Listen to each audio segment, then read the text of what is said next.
Hello अस्सलाम वालेकुम बच्चों, आप लोगों को आवाज़ प्रॉपर आ रही है? अगर आ रही है तो आप लोग काइंडली मुझे बता दें। हेलो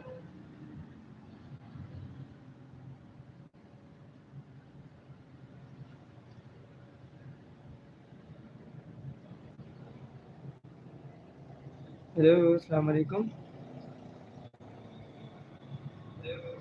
ठीक है ना बेटा, आवाज़ आ रही है? जब आवाज़ आ रही तो आप लोग काइंडली बता दिया करें कि आवाज़ सही आ रही है, ताकि फिर हम आगे प्रोसीड किया जाए। ठीक है, तो आपसे जो भी बच्चा क्लास में आएगा, you guys must have to understand that first I am going to check out that mic is proper working or no, then we will continue our class again and again. Okay, जज़ाकल्लाह। जैसे ही class शुरू होती है तो उसी वक्त messages भी आना शुरू हो जाते हैं। ओके, तो आता हूँ स्क्रीन पर भी। एक मिनट रुक जाए बच्चा, just wait a little bit moment. ठीक है,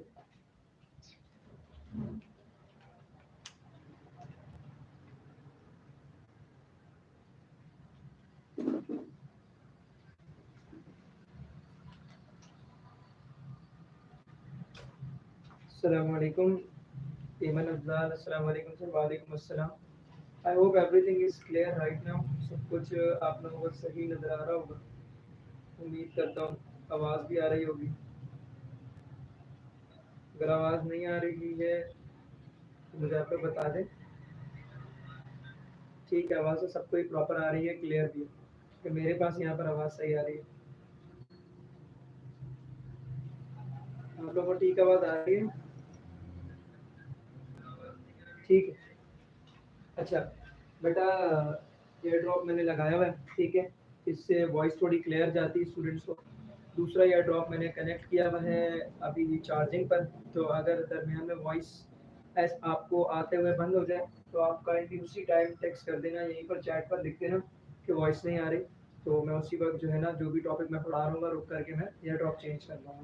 ठीक है, ईमन अफजाल खान वसीम।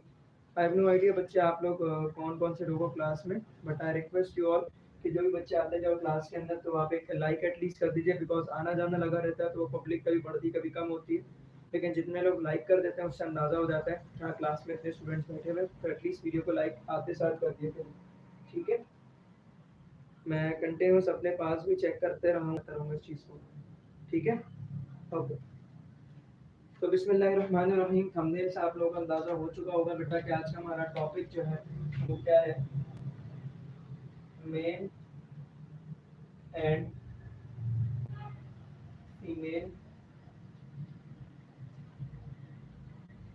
Reproductive system. ठीक है, ये हमारा आज का टॉपिक है। ठीक है, male and female reproductive system. I think कि मैं थोड़ा सा कैमरा को मजीद और ऊपर कर लेता हूँ या थोड़ा और पीछे कर लेता हूँ, बिकॉज आई गेस कि आप लोगों को वो एरिया, जिस एरिया पर मैंने लिखा है वो एरिया नज़र नहीं आ रहा।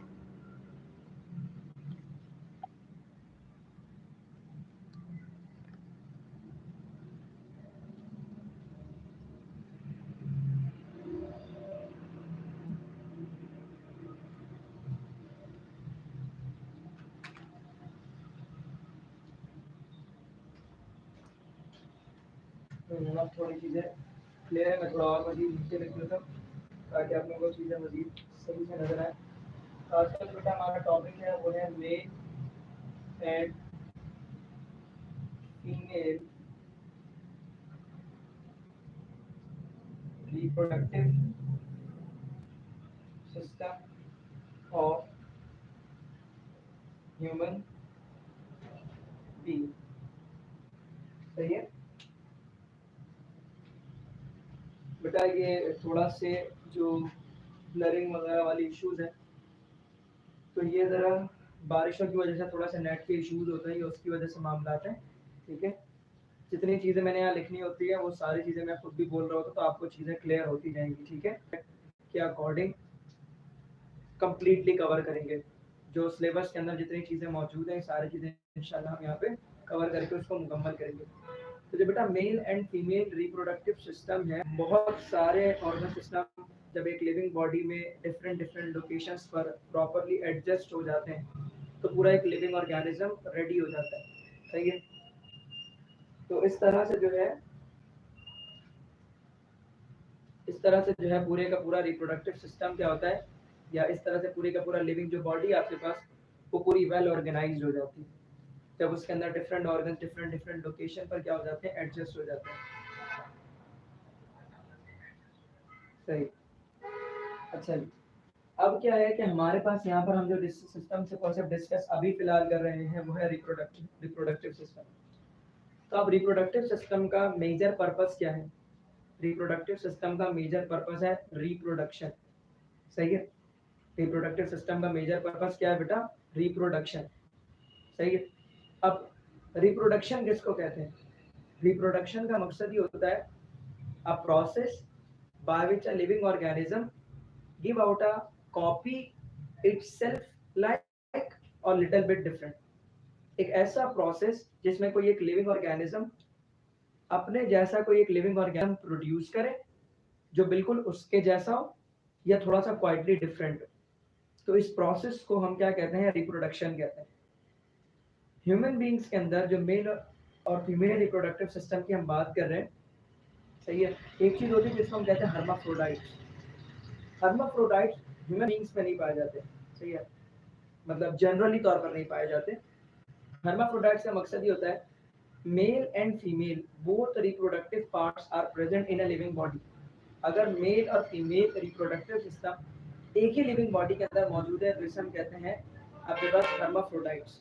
ठीक है।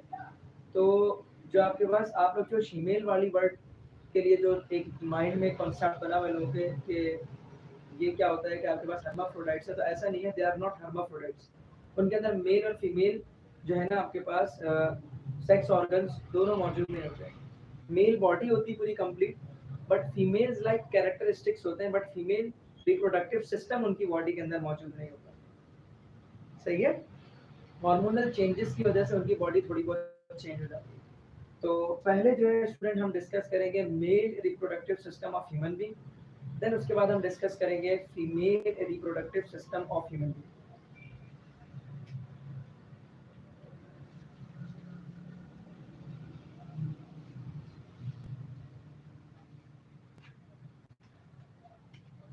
तो पहले जो स्टूडेंट हमने डिस्कस करना है वो हम डिस्कस करेंगे मेल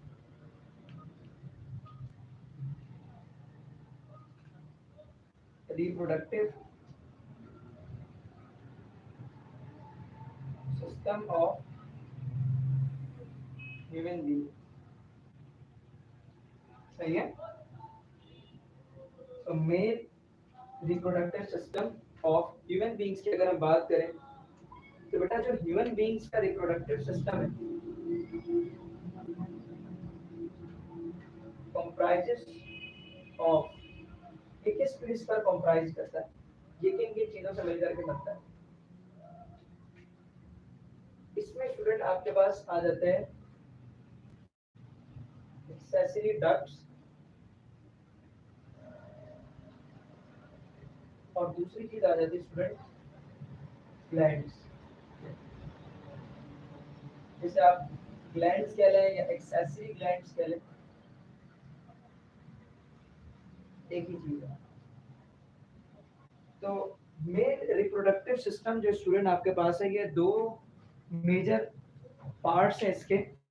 एक्सेसरी डक्ट्स का मतलब यह है कि एक डक्ट नहीं है, डिफरेंट डक्ट्स हैं that are interconnected one by one with each other that perform itself their major functions. सही है। डिफरेंट डक्ट्स मौजूद होते हैं ह्यूमन मेल रिप्रोडक्टिव सिस्टम में और उन डक्ट्स का अपना अपना एक अलग अलग काम है। और दूसरी जो चीज़ है वो ग्लैंड्स मौजूद है और ग्लैंड्स का भी अपना अपना काम है। और एक ग्लैंड नहीं है, डिफरेंट ग्लैंड्स मौजूद है। थ्री डिफरेंट ग्लैंड्स होते हैं पूरे मेल रिप्रोडक्टिव सिस्टम के अंदर। एक होता है आपके पास सेमिनल वेजाइकल, दूसरा होता है आपके पास प्रोस्टेट ग्लैंड और तीसरा होता है बल्बोयूरेथ्रल ग्लैंड जिसे हम कहते हैं कॉपर्स ग्लैंड भी हम इसे कहते हैं। ठीक है। तो ग्लैंड्स में तीन ग्लैंड्स आ जाते हैं आपके पास बेटा। पहला जो आपके पास ग्लैंड आता है दैट इज सेमिनल वेजाइकल या सेमिनल वेजिकल भी इसे हम कहते हैं। सेमिनल वेजाइकल के बाद दूसरा जो स्टूडेंट आपके पास आता है वो आता है प्रोस्टेट ग्लैंड, और तीसरा जो स्टूडेंट आपके पास आता है वो आता है बल्बो यूरिथ्रल ग्लैंड, जिसे आप कॉपर्स ग्लैंड भी कह सकते हैं। सही है। एक चीज इंफॉर्मेशन के लिए याद रखें, प्रोस्टेट ग्लैंड का कैंसर, सही है, प्रोस्टेट ग्लैंड का कैंसर मोस्ट कॉमन है ह्यूमन मेल। प्रोस्टेट ग्लैंड का कैंसर मतलब रिप्रोडक्टिव ट्रैक में अगर कैंसर होने के सबसे ज्यादा चांसेस हम कहें कहाँ पर होता है, तो एक इंफॉर्मेशन के तौर पर आपको बता रहा हूँ कि prostate gland it is the major part where most probably the cancer appears. मतलब अगर रिप्रोडक्टिव ट्रैक में कैंसर आ रहा है तो इधर आने का सबसे ज्यादा चांस।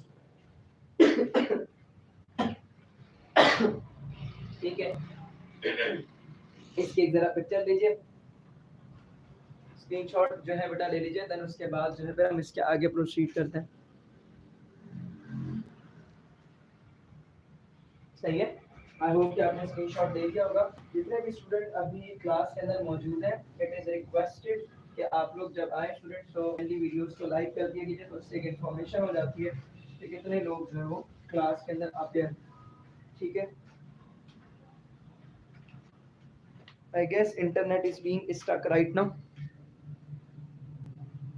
ओके बेटा, तो आई होप कि आपने स्क्रीनशॉट ले लिया होगा। देन अब जो है स्टूडेंट हम वन बाय वन पार्ट्स को डिस्कस करते हैं। सबसे पहली जो चीज स्टूडेंट आपके पास, गोनैड्स हम किसको कहते हैं? What are gonads? What are gonads? कोई एक जो है मुझे बता दे, कोई बच्चा जो है मुझे बता दे कि भाई गोनैड्स हम किसको कहते हैं। बेटा बता दीजिए, कोई बताना चाहेगा गोनैड्स किसको कहा जाता है? Anyone that can explain what are the gonads, किसको कहा जाता है बेटा गोनैड्स? कोई भी मुझे बता दे ताकि मैं यहाँ पर रीड आउट कर सकूं कि गोनैड्स जो है भाई हम इससे कहते हैं। अभी तक किसी का फिलहाल जवाब नहीं आया। आई हैव नो आइडिया कि क्यों जवाब नहीं आया, शायद पता नहीं है गोनैड्स किसको कहते हैं। हालांकि आप लोग सब सेकंड ईयर पढ़ कर के आओ, you guys must have an deep concept about gonads, what are the gonads. लेकिन आप लोगों को नहीं पता, कोई बात नहीं, हम डिस्कशन को आगे बढ़ाते हैं। What are the gonads?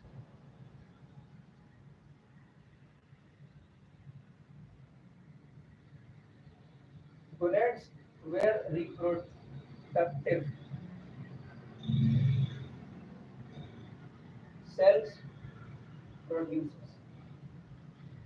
सही है।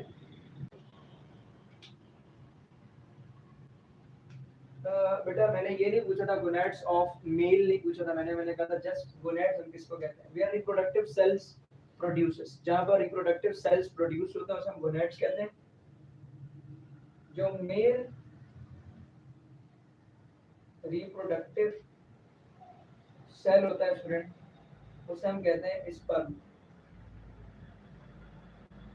और इसी तरह से जो फीमेल रिप्रोडक्टिव सेल है स्टूडेंट उसे हम कहते हैं ओवम। सही है, ये फिर ovum. So male reproductive cell sperm, female reproductive cell ovum. Male reproductive cell जिस जगह पर प्रोड्यूस होगा वो कहलाएगा male gonad, female reproductive cell जहां प्रोड्यूस होगा वो कहलाएगा फीमेल गोनेड। तो मेल रिप्रोडक्टिव सेल जहां प्रोड्यूस होगा स्टूडेंट उसे हम क्या कहते हैं? मेल रिप्रोडक्टिव सेल जहां प्रोड्यूस होगा स्टूडेंट उसे हम कहते हैं टेस्टिस। और फीमेल रिप्रोडक्टिव सेल मतलब ओवम जहां प्रोड्यूस होगा, फीमेल रिप्रोडक्टिव सेल मतलब ओवम जहां प्रोड्यूस होगा स्टूडेंट उसे हम क्या कहते हैं? ओवरीज कहते हैं। सही है, टेस्टिस कहते हैं और ओवरीज कहते हैं। टेस्टिस कितना होता है स्टूडेंट? 1 मल्टीप्लाई बाय 2, मतलब 1 मल्टीप्लाई बाय 2 का मकसद 2 इन नंबर, मतलब पेयर में होता है ये, मतलब 2 in numbers of testis are present in a male body. और फीमेल के भी अंदर जो ओवरीज हैं उसका भी मैं 1 मल्टीप्लाई बाय 2 लिखूंगा, इसका मकसद है 2, मतलब ये भी पेयर में मौजूद है इवन फीमेल बॉडी के अंदर। सही है, तो स्पर्म जहाँ प्रोड्यूस होते हैं, जिस जगह पर मेल बॉडी में गोनैड का नाम क्या हो गया टेस्टिस, फीमेल बॉडी में जहाँ पर फीमेल रिप्रोडक्टिव सेल प्रोड्यूस होते हैं उन्हें हम क्या कहते हैं स्टूडेंट, ओवम कहते हैं, सही है। और वो जहाँ प्रोड्यूस होते हैं they are called as ovaries that are in pair, ठीक है, कितने होते हैं वो पेयर की फॉर्म होते हैं, सही है। अच्छा बात को आगे बढ़ाते हैं student.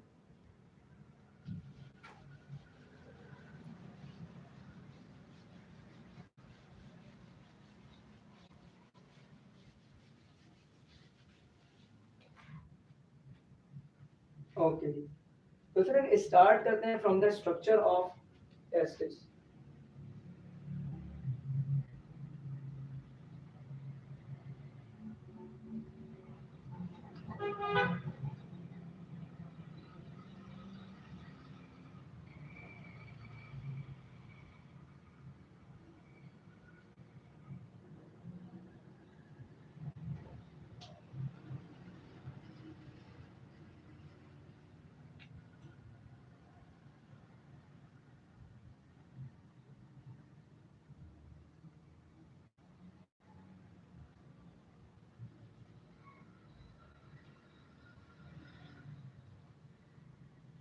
Bush and markers are where?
Okay, तो ये हमारा एक रफ सा स्ट्रक्चर बन चुका है बेटा टेस्टिस का। Appear of testis is present in a living body, सही है। अब ये इसके ऊपर से नहीं कर रहा, ये इसके बीच से, मतलब ये सरस होता है, एक पाउच है that is called as scrotum, सही है। एक पाउच होता है स्टूडेंट जिसे हम कहते हैं स्क्रोटम कहते हैं, और इस स्क्रोटम के अंदर एक टेस्टिस और दूसरा टेस्टिस इस तरह से मौजूद होता है। So there are two in numbers, सही है। और जिस डक्ट को मैं बता रहा हूँ ये डक्ट इस तरह से ये ऊपर की तरफ में जा रही होती है, सही है। तो ये स्क्रोटम है, ठीक है, जिसके अंदर पाउच वगैरह लाया करता है। अच्छा ये जो बात है बताई स्क्रोटम, इसके बारे में जरा मजीद सुन लीजिए। ड्यूरिंग द डेवलपमेंट, जब ह्यूमन फीमेल बॉडी के अंदर एक मेल फीटस डेवलप हो रहा होता है तो उसकी बॉडी में स्क्रोटम जो है ना ये भी डेवलप होता है। स्क्रोटम क्या होता है, उसके अंदर टेस्टिस लाया करते हैं। तो ड्यूरिंग द डेवलपमेंट उस 9 मंथ के दरमियान जब डेवलपमेंट हो रही होती है एक मेल फीटस की, तो स्क्रोटम जो है ना वो बॉडी से निकल कर नीचे की तरफ आ जाते हैं, बिकॉज इस जगह का जो टेम्परेचर होता है वो होता है 35 डिग्री सेल्सियस। ठीक है, 35 डिग्री सेल्सियस, जो कि एक प्रॉपर टेम्परेचर होता है जिस जगह पर टेस्टिस के अंदर स्पर्म्स की प्रॉपर प्रोडक्शन हो सकती है। ठीक है, अच्छा जी, हर टेस्टिस के अंदर अबाउट 250 से 400 लॉब्यूल्स होते हैं। सही है, इन्हें क्या कहते हैं, ग्रीन वालों का स्टूडेंट हम कहते हैं लॉब्यूल्स कहते हैं। ठीक है, लॉब्यूल्स होते हैं, और 250 से 400 लॉब्यूल्स के अंदर अबाउट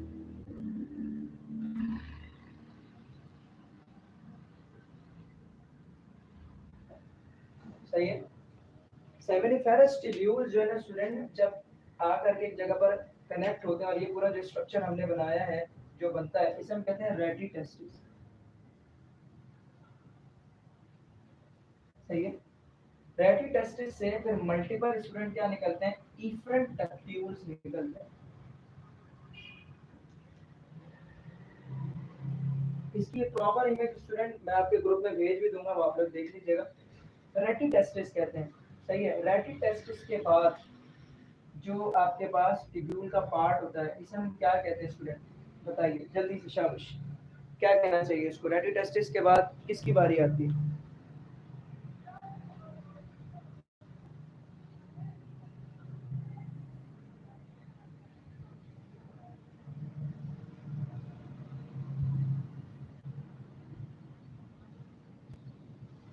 जल्दी से बताइए, शाबाश। दिस इज कॉल्ड व्हाट, क्या बोलते हैं इसे हम स्टूडेंट, इसे हम कहते हैं एपिडिडाइमस। ठीक है, इसे हम क्या कहते हैं स्टूडेंट, एपिडिडाइमस। इसे हम कहते हैं स्टूडेंट एपिडिडाइमस। मैं जरा एयरपोर्ट की बैटरी भी साथ साथ चेक करता हूँ ताकि उसको मुझे चेंज करने में आसानी भी हो और आप लोगों का बीच में कोई इशू ना आए। ठीक है,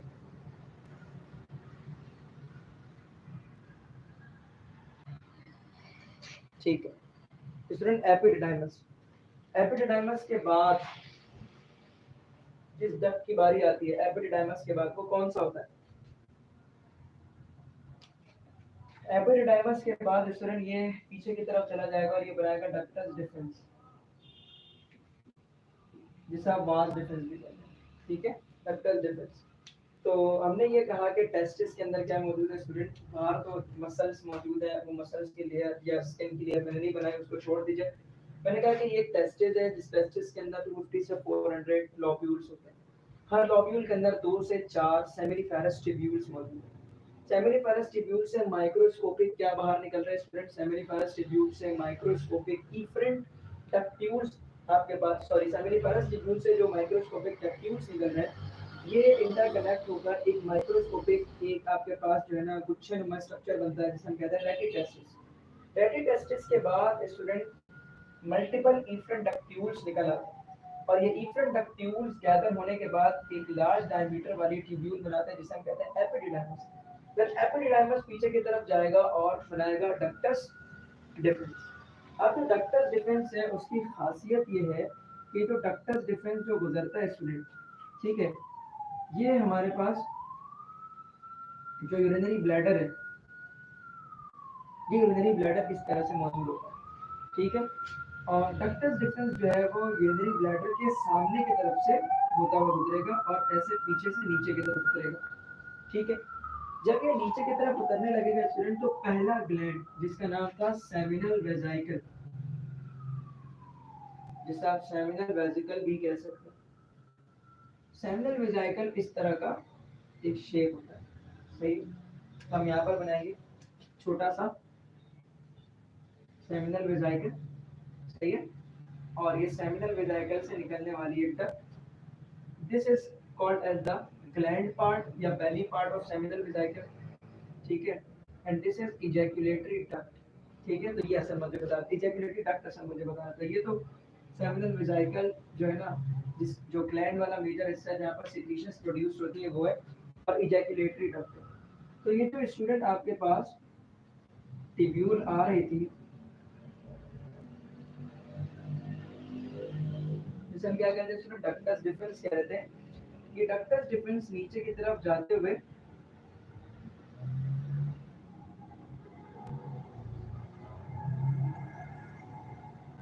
डिफरेंस ऐसे नीचे की तरफ चला जाएगा और आप देखते हैं कि ये इजैकुलेटरी डक्ट पीछे से आने वाले डक्टस डिफरेंस के साथ मिल जाएगी, ठीक है, और ये कॉमन डक्ट बन जाएगी, सही है, ये कॉमन डक्ट बन गया।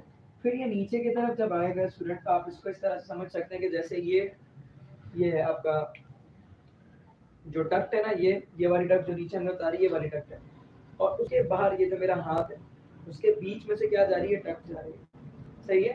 तो दूसरा जो ग्लैंड होता है प्रोस्टेट ग्लैंड, सही है, प्रोस्टेट ग्लैंड। तो स्टूडेंट जो प्रोस्टेट ग्लैंड होता है वो यहाँ पर मौजूद होता है, सही है, यहाँ पर क्या होता है, प्रोस्टेट ग्लैंड होता है। और इस प्रोस्टेट ग्लैंड के बीच से क्या निकल जाती है, डक्ट निकल जाती है, और प्रोस्टेट ग्लैंड की सिक्रीशन भी इस डक्ट में गिरती है, ठीक है। तो प्रोस्टेट ग्लैंड भी इसके साथ कनेक्ट हो गया, ठीक है। प्रोस्टेट ग्लैंड के बाद सबसे छोटा, सबसे माइक्रोस्कोपिक ग्लैंड की बारी आती है। साइनल विजाइकल हो गया, प्रोस्टेट ग्लैंड हो गया, अब आ गया बल्बो यूरिथ्रल, ठीक है। तो यहाँ पर एक छोटा सा हम एक ग्लैंड बनाएंगे, that is bulbo urethral gland, उसकी भी सेक्रीशन अब इस टिब्यूल के अंदर मिल जाएगी, ठीक है। अच्छा, यूरिनरी ब्लैडर से स्टूडेंट क्या आ रहा होता है, यूरिथ्रा आ रहा होता है। यूरिनरी ब्लैडर से क्या आ रहा होता है स्टूडेंट, यूरिथ्रा आ रहा होता है। ये डक्ट आने के मतलब जब यहाँ पर सिक्रीशन वगैरह मिल जाएंगी, तो ये डक्ट आने के बाद इस तरह से यूरिथ्रा, मतलब ये तो आपके पास जो है ना, जो डक्ट है जो कि यूरिनरी ब्लैडर से आ रहा है जिसमें यूरिन है, सही है। तो ये उसके बाद क्या होगा स्टूडेंट, ये यूरिथ्रा जो है ना इसके साथ कनेक्ट होगा, मतलब ये जो यूरिथ्रा आ रहा था, ये आ रही थी रिप्रोडक्टिव डक्ट जो थी, वो इसके साथ क्या होगा, कनेक्ट होगा। और कनेक्ट होने के बाद फिर ह्यूमन कॉपुलेटरी ऑर्गन में चला जाएगा, and that human copulatory organ is actually called penis, ठीक है। आई होप कि आपको ये इमेज नजर आ रही हो, हाँ नजर तो आ रही होगी। दैट कॉपुलेटरी ऑर्गन, मैं तो थोड़ा पीछे की तरफ ही बना देता हूँ, कॉपुलेटरी ऑर्गन में चली जाएगी, and that copulatory organ is actually called penis, सही है। ये डक्ट चली जाएगी किसके अंदर स्टूडेंट, पेनिस में चली जाएगी।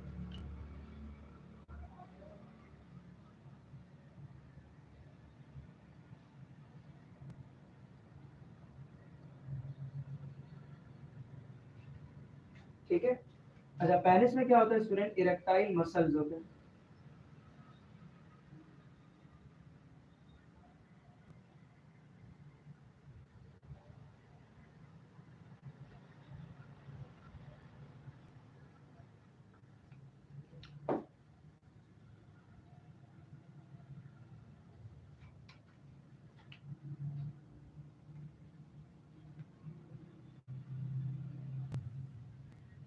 ठीक है। That copulatory organ is called penis. तो ये क्या था student, this is called as ductus deferens, जिसको हम वास डिफरेंस भी कहते थे। ये आपके पास क्या था, यूरिनरी ब्लैडर था, ठीक है। ये डक्टस डिफरेंस चलता हुआ आया, ये कौन सा था स्टूडेंट, ये था सेमिनल वेसिकल। ये सेमिनल वेसिकल के साथ जो डक्ट है स्टूडेंट, इसे हम कहते थे इजैक्युलेटरी डक्ट। उसके बाद सेमिनल वेसिकल के बाद प्रोस्टेट ग्लैंड, प्रोस्टेट ग्लैंड के बाद bulbourethral gland, bulbourethral gland के बाद ये जो ट्यूब थी student, that was the urethra. ये क्या स्टूडेंट आपके पास, male copulatory organ, that is called as penis. और इसमें जो हमने बॉक्स बनाए, ये स्टूडेंट क्या है, इरेक्टाइल मसल्स है, जो कि इरेक्शन में हेल्प करते हैं। तो ये तो हो गई student anatomy of human mail reproductive system से, ये पूरी एनाटॉमी। एनाटॉमी का मकसद क्या होता है, स्ट्रक्चर को डिस्कस करना, ठीक है। तो हमने यहाँ पर ह्यूमन मेल रिप्रोडक्टिव स्ट्रक्चर, उसको तो हमने यहाँ डिस्कस कर दिया। और मजीद यहाँ पर स्टूडेंट हमें मजीद क्या डिस्कस करना है, मैं चैट पर भी देख लूँ, ठीक है। अब एनाटॉमिकली तो ये स्ट्रक्चर, इससे सवाल क्या क्या आता है। सबसे पहले स्टूडेंट आपसे ना लाइन से वेव टिब्यूल्स की बात करते हैं। सेमिनिफेरस टिब्यूल्स के अंदर अगर मैं बताऊं आपको, तो सेमिनिफेरस टिब्यूल्स में आपके पास तीन तरह के सेल्स होते हैं। सबसे पहला होता है स्पर्मेटोगोनियल सेल,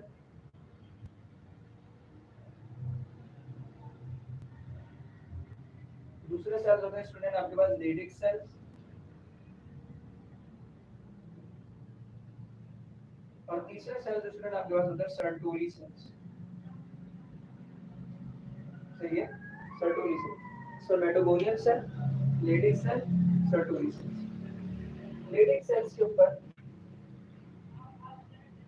लेडिक सेल्स के ऊपर जो हार्मोन आकर एक्ट करेगा, लेडिक सेल्स के ऊपर जो हार्मोन आकर एक्ट करेगा स्टूडेंट, और सर्टोरी सेल्स पर जो आकर हार्मोन एक्ट करेगा, अगर हम उसकी बात करें तो लेडिक सेल्स के ऊपर जो हार्मोन आकर एक्ट करेगा वो होता है एलएच, मतलब ल्यूटिनाइजिंग हार्मोन, और सर्टोरी सेल्स के ऊपर जो हार्मोन एक्ट करेगा वो होता है follicle stimulating hormone, that is FSH. अब मैं इसकी फिजियोलॉजी भी बताने लगा हूं साथ साथ, ठीक है, उसके बाद फिर हम इसके क्वेश्चन भी डिस्कस कर लेंगे।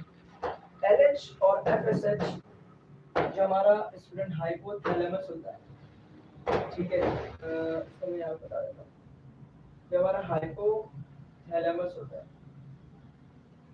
सही है, इस हाइपोथैलेमस से सेक्रीशंस आती हैं, इसके बाद student that is the masters of gland, that is called pituitary gland, और पिट्यूटरी ग्लैंड के कौन से वाले इसके पास, एंटीरियर पिट्यूटरी के पास, किसके पास स्टूडेंट, एंटीरियर पिट्यूटरी के पास। या एंटीरियर पिट्यूटरी के स्टूडेंट, एंटीरियर पिट्यूटरी से रिलीज होते हैं दो हार्मोन, पहला हार्मोन जो प्रोड्यूस होता है दैट इज एफएसएच, और दूसरा जो हार्मोन प्रोड्यूस होता है that is LH, luteinizing hormone, ठीक है।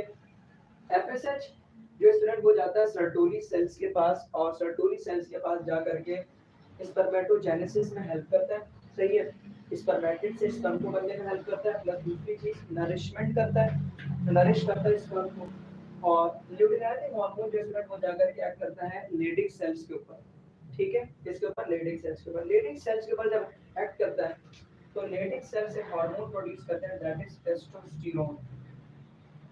टेस्टोस्टेरोन हार्मोन क्या करता है स्टूडेंट, जा कर देना उनको प्रोड्यूस होने से रोक देता है, लेकिन टेस्टोस्टेरोन की एक लिमिट है, उसके बाद ये इनहिबिट करना शुरू करते हैं। तो टेस्टोस्टेरोन नेगेटिव इफेक्ट शो करता है एफएसएच एलएच के सिक्रीशन के ऊपर, ठीक है, ये चीज याद रहे, ख्याल रहे इस बात का।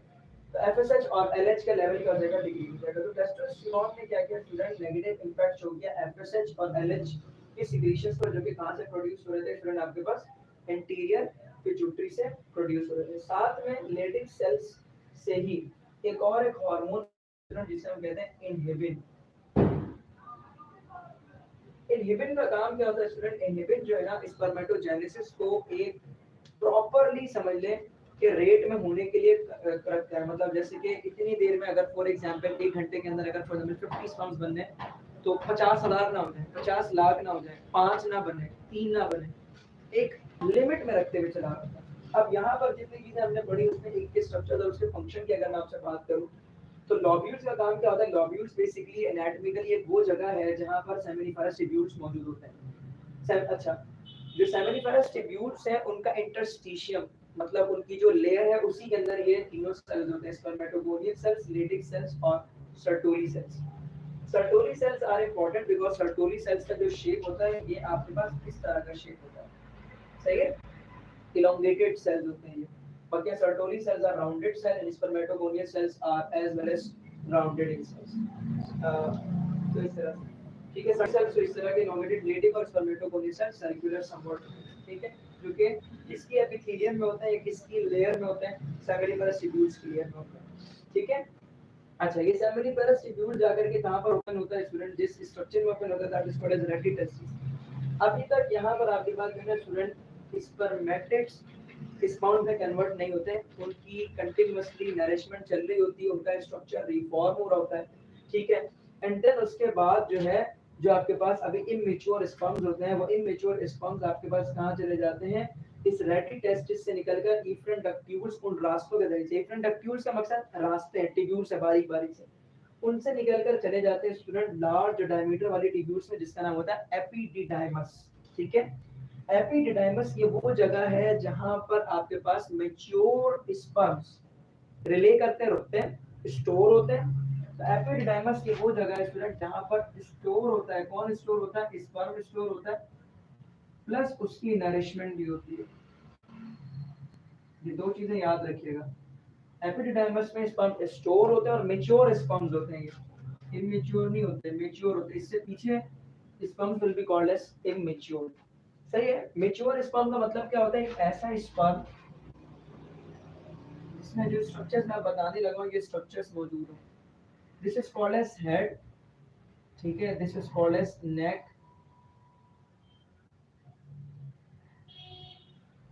This is called mid piece,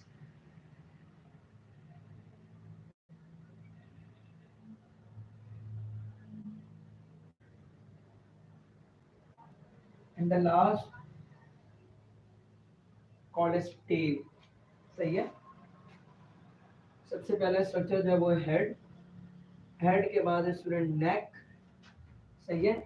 I hope कि नजर आ रहा हो, अगर नहीं भी नजर आ रहा, नहीं अगर नजर आ रहा है बेटा तो मैं आप लोगों को इसकी पूरी एक इमेज दे दूंगा, परेशान ना हो, इसकी पूरी बोर्ड की एक पिक्चर मैं आपको दे दूंगा। हेड हो गया, नेक हो गया, उसके बाद मिड पीस हो गया। मिड पीस की खासियत ये होती है कि इसमें बहुत सारे मल्टीपल माइटोकॉन्ड्रियाज मौजूद होते हैं। सही है। मिड पीस में क्या होता है स्टूडेंट? माइटोकॉन्ड्रिया होता है जिसका काम होता है एनर्जी प्रोड्यूस। जब एपिडिडाइमस के बाद जो है ना स्टूडेंट, इमेच्योर स्पर्म जब बॉडी में नीड होती है स्पर्म को रिमूव आउट करने की बॉडी से, ठीक है, या फिर आपके पास जब मेल और फीमेल बॉडी इन कांटेक्ट में होती है ड्यूरिंग द सेक्स, तो उस वक्त क्या होता है कि आपके पास ये मेच्योर स्पर्म्स इस एपिडिडाइमस से निकलकर आगे बढ़ते हैं और फिर वो चले जाते हैं ductus difference. Ductus difference urinary bladder घेरा इसके साथ साथ बिल्कुल गुजरता है नीचे की तरफ, नीचे की तरफ जा करके अभी तक वो सिर्फ स्पर्म्स ही हैं। फिर उसके बाद आ जाता है सेमिनल वेसिकल, उसमें से निकलने वाला फ्लूइड इजैकुलेटरी डक्ट की मदद से शामिल हो जाता है डक्टस डिफरेंस जो पीछे से आ रहा था उसके अंदर। सही है। और एक कॉमन डक्ट बन जाती है और ये कॉमन डक्ट नीचे उतरते हुए फिर प्रोस्टेट ग्लैंड के बीच से उतर के प्रोस्टेट ग्लैंड की सिक्रीशन भी इसमें आना शुरू हो जाता है। देन फिर वो एंड देन जब ये इरेक्ट होते हैं तो आपके पास ये जो स्ट्रक्चर है ये स्ट्रक्चर इरेक्शन स्टेट में चला जाता है during the sex and during the production of hormone. ये पूरा एक प्रोसेस एक हार्मोनल कंट्रोल मैकेनिज्म है जिसमें हार्मोन्स पूरी बॉडी के अंदर ये सारी चीजों को क्या कर रहे होते हैं? मेंटेन करके रखते हैं। अब बारी आती है स्टूडेंट के एमसीक्यू क्या क्या आता है इस टॉपिक से, सबसे मेजर बात क्या क्या आने वाले। तो स्टूडेंट हमारे पास तकरीबन 7 से 8 मिनट मजीद है, बल्कि 10 मिनट बाकी है हमारे पास, ठीक है। So we have about 10 minutes more. We will continue our class 10 minutes more as well because उसके बाद फिर आपको एक फिजिक्स की जो क्लास है उसको स्टार्ट करनी है, उसको लेना होगा, ठीक है, ऑब्वियसली सी बात है। तो फिर हम यहाँ पर अब इसके एमसीक्यू डिस्कस करते हैं। तो अगर मैं आपसे ये पूछूं mature sperms rest and store, सवाल को गौर से सुनिएगा और इन एमसीक्यूज को जवाब देने की कोशिश कीजिएगा, ठीक है। तो बेटा हम जरा एमसीक्यू सेशन आ गए, तो थोड़ा ध्यान लगाकर बात को जरा सुनिएगा, ध्यान लगाकर गौर से सवाल का जवाब आपको देना, ठीक है। जो मैं पूछ रहा हूँ स्टूडेंट उसका जवाब अब आपको जरा सही से प्रॉपर अंदाज में देना है।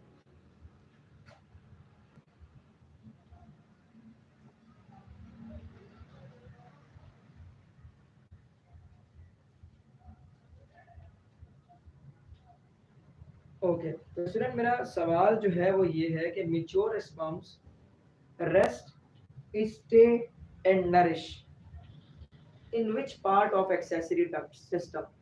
मतलब जो पूरा एक रिप्रोडक्टिव सिस्टम में आपने जो डक्ट सिस्टम पूरा पढ़ा है एक्सेसरी डक्ट्स के नाम से, वो सारी एक्सेसरी डक्ट्स के नाम भी हमने पीछे लिए, तो कौन सी ऐसी डक्ट है जहाँ पर मेच्योर स्पर्म रहते हैं, मतलब रुकते हैं, और मेच्योर स्पर्म रुकते हैं प्लस उनकी नरिशमेंट भी होती है। तो इसका जवाब आपको देना है स्टूडेंट। तो आई am waiting for your answers. क्या आप लोग मुझे इसका जवाब देंगे?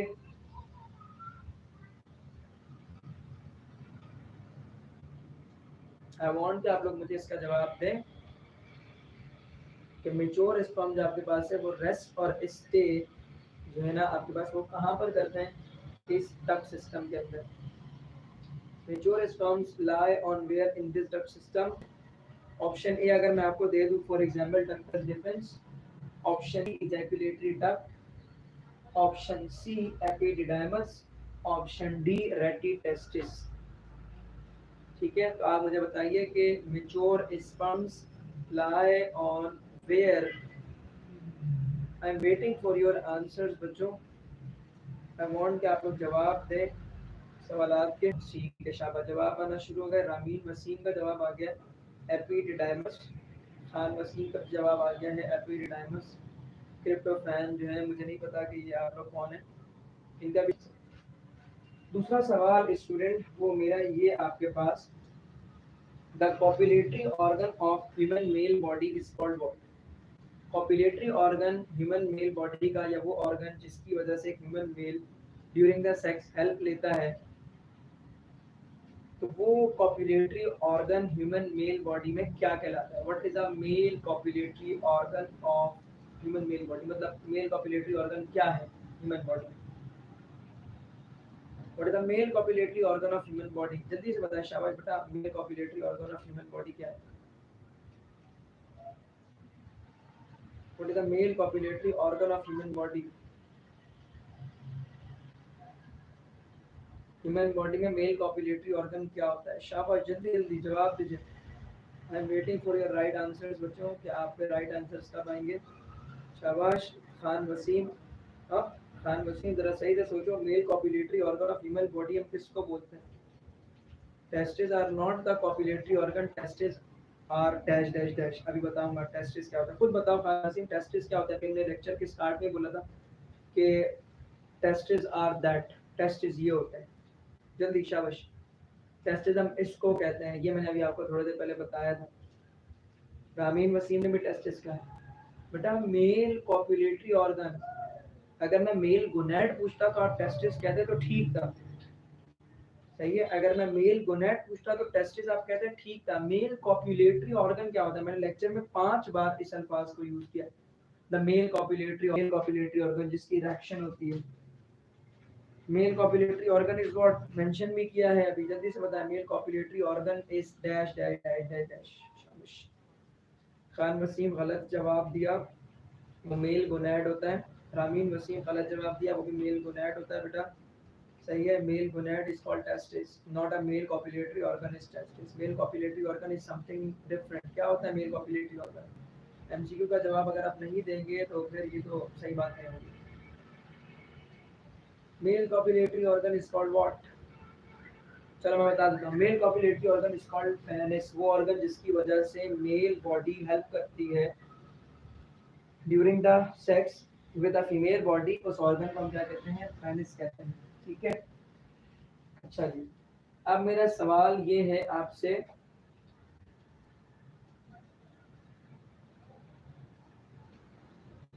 which ductules या which ducts help to form, sorry, help to transfer the sperm from ratty testis to epididymis? ratty testis से epididymis में जाने के लिए जिन डक्ट्यूल्स को यूज किया जाता है उन डक्ट्यूल्स को हम क्या कहते हैं? क्रिप्टोफैन ने हाथ यूं करके हिलाया एक खूबसूरत कार्टून की मदद से। आई हैव नो आइडिया कि आप क्या कहना चाह रहे हो, बस मैं आपसे ये से एपिडिडाइमस में जाने के लिए जिन डक्ट्यूल्स को स्पर्म यूज करते हैं उन डक्ट्यूल्स का नाम क्या होगा? जल्दी से शाबाश।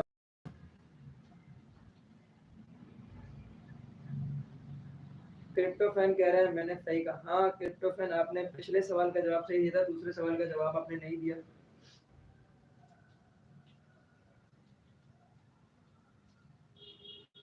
बताएं बेटा क्या होना चाहिए? अगर मैं कह रहा हूँ कि रेटी टेस्टिस से एपिडिडाइमस पाने के लिए जिन डक्ट्यूल्स को यूज किया है डिस्कॉम्स ने, उन डक्ट्यूल्स का नाम क्या होगा? Which ductules are used to transfer the sperms from ratty testis to epididymis? Last MCQ है ये आज की क्लास का। जवाब नहीं आ रहा, जवाब नहीं आ रहा है।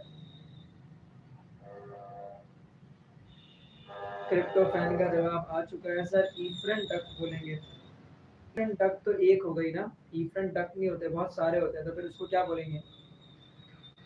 ईफ्रन डक्ट्यूल्स कहेंगे, ठीक है। क्या कहेंगे? ईफ्रन डक्ट्यूल्स कहेंगे। सो ये आज का स्टूडेंट मेल और फीमेल रिप्रोडक्टिव सिस्टम जो हमारा था उसमें से मेल रिप्रोडक्टिव सिस्टम का पार्ट हमारा कवर हो गया। Then we have about female reproductive system, जो कि अभी आपकी जो है क्लास है फिजिक्स की, इस वजह से हम उसको नहीं ले पा रहे, मजीद आगे प्रोसीड में नहीं कर सकते इस लेक्चर को, क्योंकि फिर आपकी फिजिक्स की क्लास लेट हो जाएगी। बीच में हम 5 मिनट का गैप इसलिए रखा था कि आप चीज़ों को आसानी से मैनेज कर सकें। इंशाल्लाह जो टाइमिंग आपको ग्रुप में बताई गई है फिजिक्स की, केमिस्ट्री की, बायो की, इन्हीं टाइमिंग पे क्लास चलती रहेगी। मज़ीद ये कि आपको लेक्चर्स ऑनलाइन भी मिलेंगे, कुछ टॉपिक्स के आपको लेक्चर्स जो है ना स्टूडेंट आपको रिकॉर्डेड फॉर्म में भी मिलेंगे, प्लस एमसीक्यूज़ के कुछ प्रॉपर आपको जो है ना वीडियोज़ भी दी जाएँगे और कुछ प्रैक्टिस मटीरियल्स भी दिया जाएगा, जिसके ज़रिए से आपकी प्रैक्टिस मज़ीद बेहतर हो सकेगी। जज़ाकल्लाह खैर, आई होप कि आप सब लोगों को लेक्चर्स क्लियर होंगे। कोई सवाल या कोई चीज़ आपको नहीं समझ आई तो आप ये कमेंट्स में लिख देना, या फिर आप जो है स्टूडेंट आप मुझे डायरेक्टली तौर पर जो ग्रुप है हमारा ग्रुप बना हुआ है एप्टीट्यूड का, उधर भी आप टेक्स्ट कर सकते हैं। एप्टीट्यूड पीएमसी पेड टेस्ट जो सीरीज जो पूरी है, एप्टीट्यूड के पेड टेस्ट की जो पूरी बुक है, इसके अंदर तकरीबन 36 एप्टीट्यूड के जो paid test last year PMC ने दिए थे, ठीक है, उसको प्रॉपर ऑर्गेनाइज करने के बाद, चैप्टर वाइज करने के बाद, उनको एमसीक्यू सॉल्व करने के बाद एक पूरी प्रॉपर बुकलेट हमने अरेंज की है।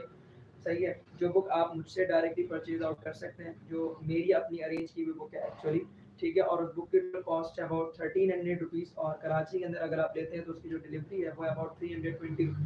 तो टोटल होगा 1620, जो कि आप मुझे सिंपल ईजी पैसा करते हैं 034708045552 पर जो टोटल कॉस्ट है, एंड देन ये बुक आपके लिए रवाना कर दी जाती है।